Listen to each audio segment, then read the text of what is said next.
Disparities amongst Immigrant Community. A film by Ammar Shah. Oral health is such an important part of our overall well-being, yet it's often overlooked, especially when it comes to addressing health disparities. Immigrant populations in the United States face unique challenges when trying to access dental care. Barriers like language differences, cultural misunderstandings, low income, and limited access to health insurance make it difficult for many immigrants to receive the care that they need. Hi, my name is Ammar Shah, and this is me. I work at Advanced Dental Care Lounge and Implants as a registered dental assistant. Growing up in a multicultural household with South Asian and Hispanic roots who love their food, I witnessed firsthand how disparities in oral health impact families and communities.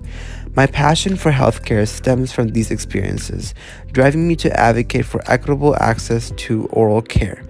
I'm committed to making a difference by helping bridge the gaps in oral health for underserved populations.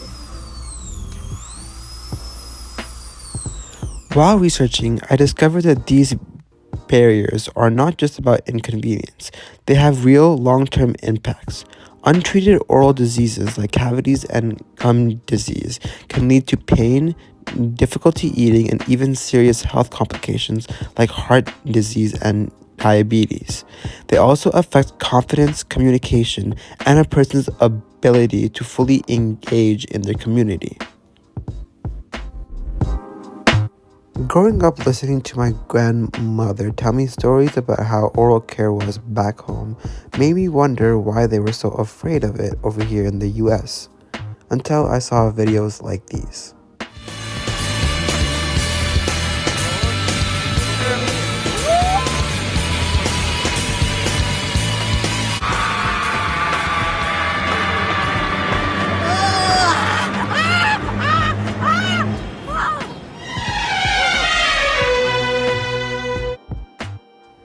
After seeing how some immigrants from different countries have experienced oral care overseas, the fear that my grandmother was talking about now all makes sense to me. Another factor that I ran into instead of fear of oral care is also the topic of cultural sensitivity. Community dental clinics that employ local staff, understand cultural practices, and provide translation services can help build trust and make care more accessible and comfortable. Through my research, I also learned that the issue isn't just about individual behaviors. It's also about the systems we have in place or don't have in place that make it hard for immigrants to access care. For example, many dentists avoid Medicaid patients because of reimbursement rates are too low, or the process to get paid is inefficient. Even public programs meant to help, like community health clinics, are often underfunded or too few in number. So what can we do? One solution could be increasing Medicaid reimbursement rates to encourage more dentists to participate. Another is expanding public health initiatives like programs such as mobile dental clinics to bring care directly to underserved areas. We can also expand the rights of dental hygienists to lower the prices of oral care as a whole. And we can learn from countries like New Zealand, where dental therapists are trained to provide basic care in schools and rural areas. Unfortunately, this type of approach has faced much resistance here in the US. On my journey to find an organization to help me answer these complex issues, I went to Advanced Dental Lounge and Implants, who was known to speak many languages inside their office in order to provide comfort for all their various cultures in Murphy, Texas. Over here, we meet Dr. Baha Duraini. Dr. Baha Duraini completed his dental school at NYU and also attended university over here at UTD. As a Palestinian dentist, Dr. Baha Duraini has dedicated his work on serving underserved and marginalized populations here in his area.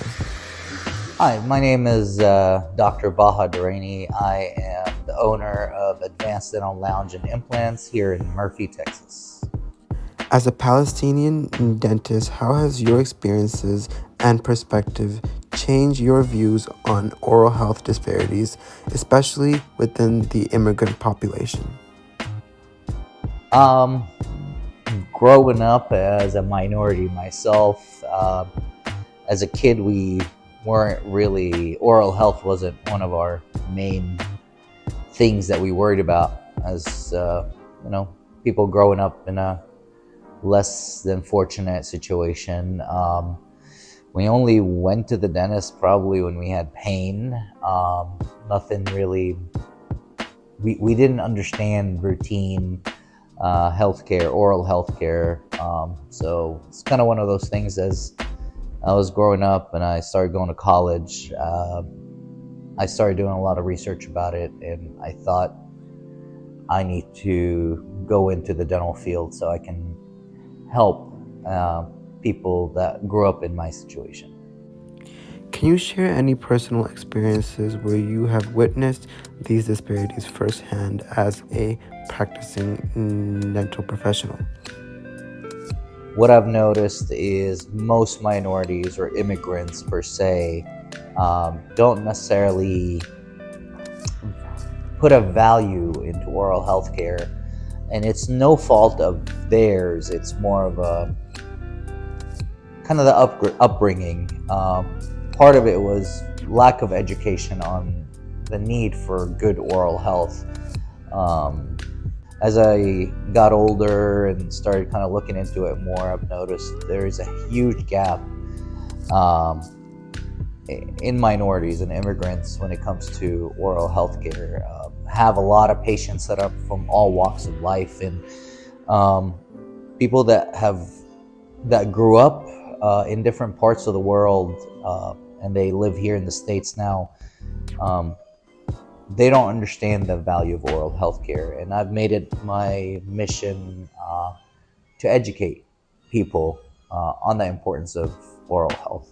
Have you noticed a relationship between immigrant status and lower income status, and how does that translate to oral care disparities? Um, I mean, you're talking about people here in the States or coming from overseas? Both. Both. I mean, yeah, you can tell a difference.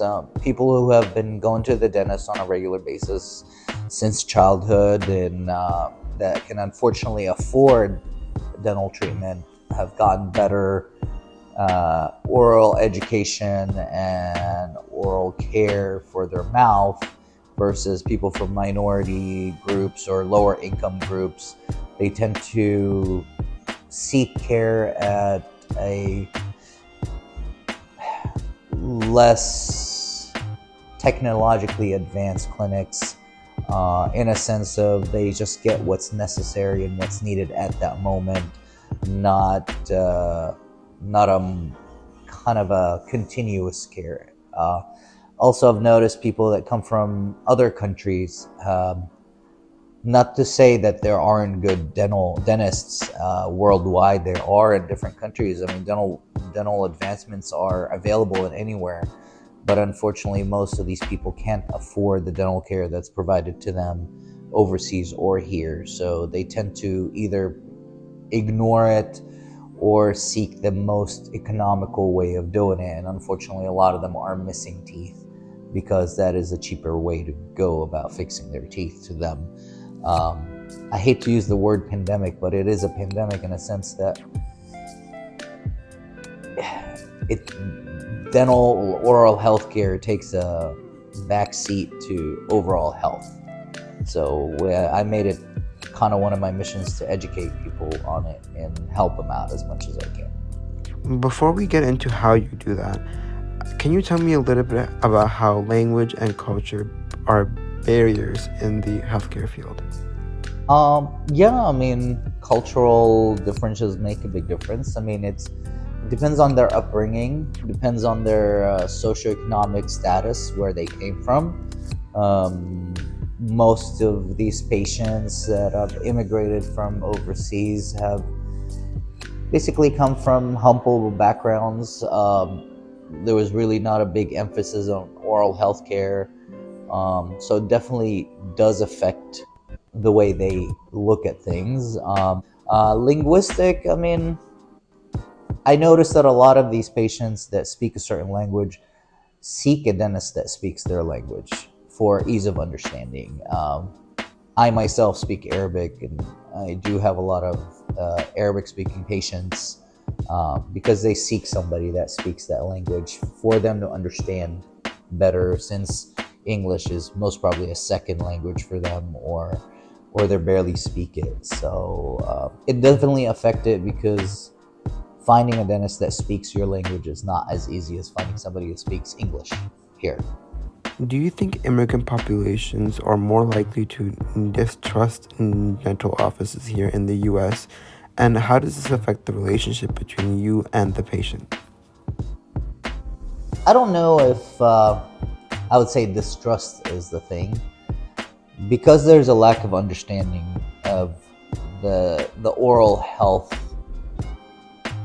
topic in a whole. A lot of patients are weary of going somewhere to hear bad news. I don't know about distrust. Definitely, I mean, finding somebody that has similar background, upbringing, cultural values, language definitely helps develop a better trust value with these patients. But I think part of it is it's really like emphasizing the value of taking care of your oral health, and that's why it's important to find somebody you feel comfortable with as a dental provider to help you understand what needs to be done.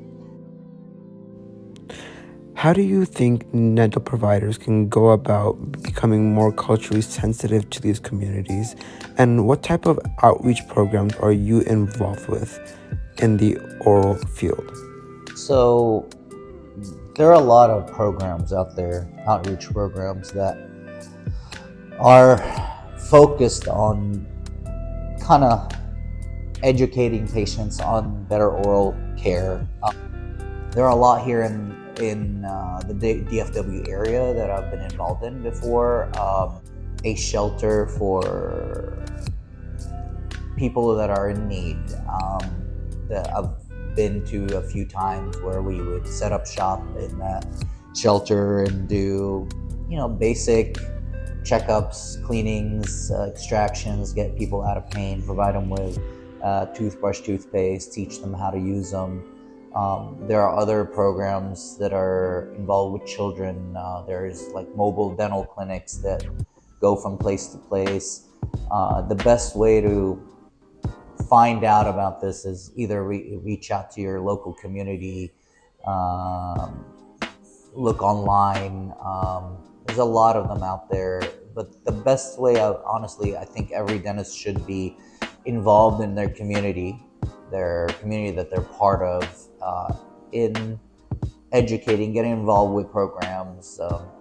Other things I've done, I've traveled different countries, did outreach programs there to the less unfortunate people that really need dental care, but they have no access to it. So, and you really have to be a dentist to get involved in this. You can be a volunteer by providing, they can teach you how to teach these patients how to take care of their teeth.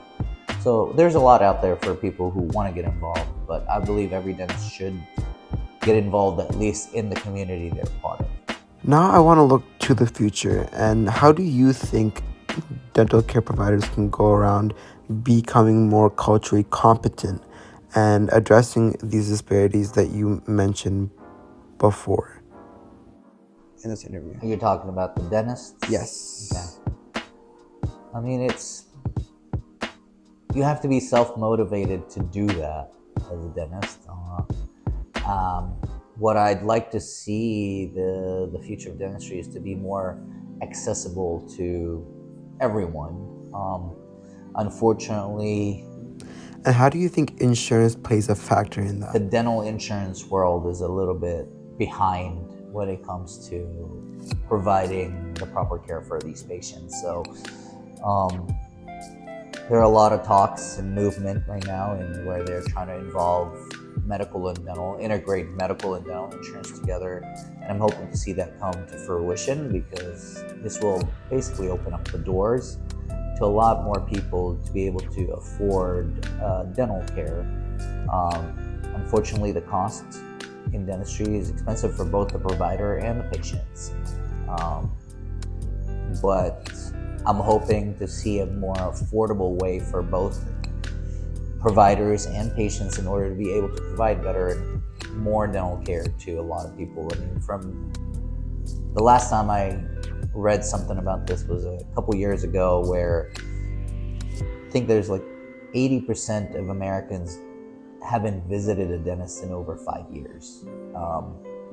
And a lot of it, honestly, I think stems to a fear of the dentist, fear of the unknown, and the cost. They're worried it's going to be very expensive. So I'm hoping to see a change in that philosophy from dental and medical insurances to the cost to run a dental practice. So hopefully one day we'll see it where it's at least 50% of Americans have been seeing a dentist regularly versus 20%. A very close person of mine, I know, suffered a lot with dental issues growing up, to the point that that person would avoid going to the dentist till the last minute, and instead of going to the dentist, they would end up at the emergency room because they had massive infections, and at the end of it, they ended up having to lose all their teeth, and it was a long road for them. And they suffered with lack of teeth and inability to chew and eat until one day they were able to afford implants and get their teeth back. So I know a lot of people like that, and I've tried to help as many as I can. And hopefully there's more people like me, or I can do more for the communities and people I love and care for. But this is just one story of millions, just here in the States. So hopefully I'm hoping to see a change in that one day, hopefully before I retire. Thank you so much for your time in this interview. Thank you. You're welcome.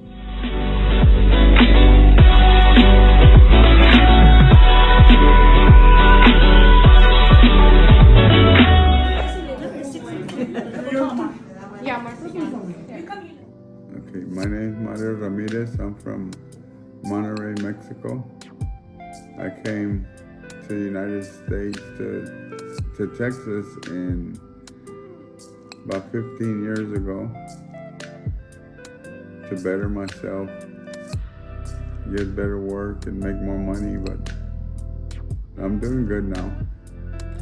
Alright, can you share a personal experience regarding access to dental care as an immigrant in the U.S.? Well, when I got here, I didn't have much dental care because I wasn't working yet. And then once I got a job, once I got paperwork and everything to work, then I got dental insurance, and I started getting dental insurance. Have you ever felt that your oral health needs were overlooked because of your race, cultural, or financial status? Actually, yes, because I didn't have the great financial status, so I think they were holding back to giving me all the work that I needed and everything, because of the fact that I didn't have enough money. Now, I don't know about the racial, but I know money-wise it did hold them back. Have you found it challenging finding a dental care provider that are sensitive to your cultural or language preferences?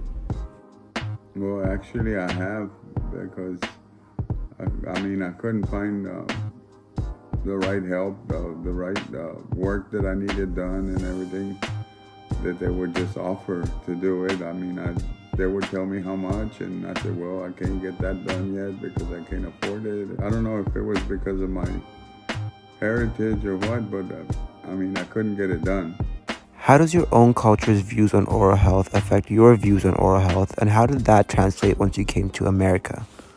Well, back when I was home, the oral health wasn't really, I mean, I didn't have that much oral health care then either, but I thought coming across that I would have more advantages of that, but actually I didn't, because I needed a lot of money and I didn't have that. Can you tell me a little bit about your experiences dealing with dental insurance? With dental insurance, it helped me. It would help me, but almost all the dental insurance I had would only cover a little bit of my problems orally, but it wasn't really enough insurance to take care of everything, all the needs that I needed. And then I would get promised a certain thing, like I got a implant. I was gonna get an implant done, and they gave me a price, and the insurance covered so much, and I was gonna cover so much, but by the time we got to doing it, it was way too much money, and I wound up with the implant, but I wound up with the implant, but I didn't wind up with a tooth, because I couldn't afford it. How important is it that your dental care provider is culturally sensitive and also sensitive about the fact that many people aren't financially stable to afford dental insurance? I don't think she's been very helpful at all with my dental care. What do you think dental providers can do to better address your issues? So in your case, financial status. Well, I'm thinking now, I mean, they need some programs or something for the elderly or for immigrants or whatever to help us out, because I mean, we can't afford it like that. But I think it would work if we had some kind of programs or something, or better insurance. But that better insurance has never worked. It just keeps getting worse. Because years back I had real good insurance, and then now I don't, and it doesn't cover my needs. Okay. Well, I thank you for being in my interview, and have a great day. Okay. After these interviews, I've learned that the issue goes far beyond individual behaviors. It's rooted in systemic barriers like inadequate insurance coverage, cultural and linguistic differences, and unequal access to care. I've seen how these challenges disproportionately impact immigrant and undeserved communities, creating long-term health and social consequences. This project taught me a lot, not just about how oral health disparities exist, but also about myself. It reminded me to check my assumptions. I went into this thinking the problem might just be about personal habits, but it's so much bigger than that. It's about systemic inequities that need bold solutions. If I could do one thing differently in this project, I would have spent more time gathering stories directly from immigrant communities. Hearing the voices like I did today would have added an even deeper layer of understanding to this work. Looking at how other countries manage this issue also showed me how change is possible. Many nations have systems that treat oral health as a fundamental right, not a privilege. This is a model worth striving for. As I wrap up, I want to emphasize that improving oral health access isn't just about fixing teeth. It's about giving people the opportunity to live healthier, happier lives. It's about equity and ensuring everyone has a chance to thrive. Thank you for listening, and I hope this inspires you to think about the changes we can make to address healthcare disparities in our communities.